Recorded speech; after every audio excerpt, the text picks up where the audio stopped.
à tous, merci de nous rejoindre pour cette nouvelle édition J'ai vu. Voici le portrait d'un jeune Gonécien dont le talent et la persévérance l'ont rendu célèbre au niveau international.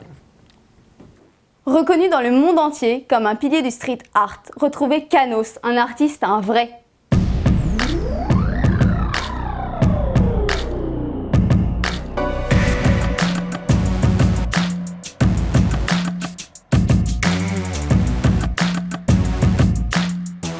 Quand j'ai commencé, je ne savais pas qu'on pouvait graffer dans les endroits abandonnés.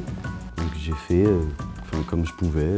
C'est une bêtise à la fois, et puis c'est après une manière de découvrir le mouvement et de comprendre comment ça fonctionne, comprendre les règles, et puis faire son choix quand j'ai découvert qu'on pouvait s'exprimer légalement. J'ai toujours aimé dessiner et passer du temps à dessiner. Et quand tu fais de l'illégal, tu dois faire très vite et en général, tu ne peux pas t'accomplir.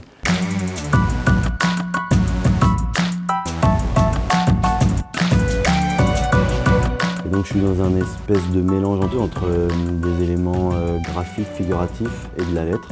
J'ai fait différentes séries sur différents sujets. Je suis l'auteur avec Astro du concept cellographe. C'est un concept qui vise à tendre des surfaces de cellophane entre deux supports fixes dans l'urbain, dans la ville, pour pouvoir s'exprimer dessus à la bombe. Ça permet de pouvoir faire des graphes dans la rue sans aller contre le bon fonctionnement de la ville, sans masquer ou détruire des signes, et de façon éphémère. Notre concept a été repris à travers le monde entier. C'est vrai que je vois des photos sur Facebook qui arrivent de la Terre entière. Je pense que les bonnes idées sont faites pour être partagées. Et puis si on peut éviter aux plus jeunes d'avoir des ennuis avec la justice et la police, c'est tant mieux, c'est gagné.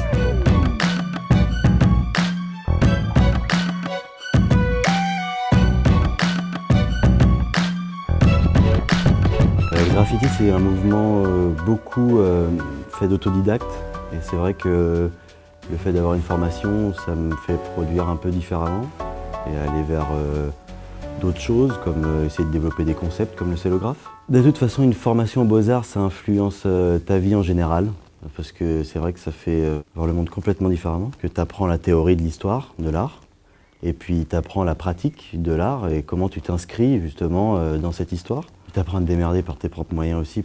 Ça c'est bien parce que tu te rends compte que quand tu n'as plus vraiment la contrainte de personne qui te dit fais ci, fais ça, qu'est-ce que tu veux vraiment faire? Et là en fait la liberté c'est finalement quelque chose d'encore plus dur que la contrainte en fait, et c'est bien de s'y confronter des fois.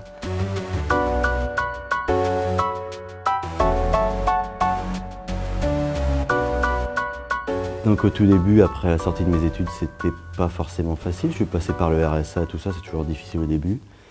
Aujourd'hui, je cumule à la fois mon emploi de graffeur et mon emploi de graphiste. Je fais beaucoup de com visuel pour les mairies, les institutions.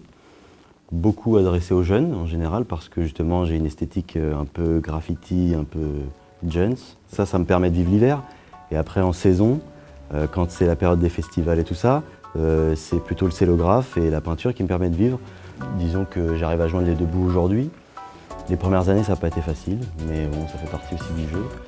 Et puis, on dit que dans ce milieu-là, on arrive à vivre correctement plutôt vers la quarantaine que la trentaine.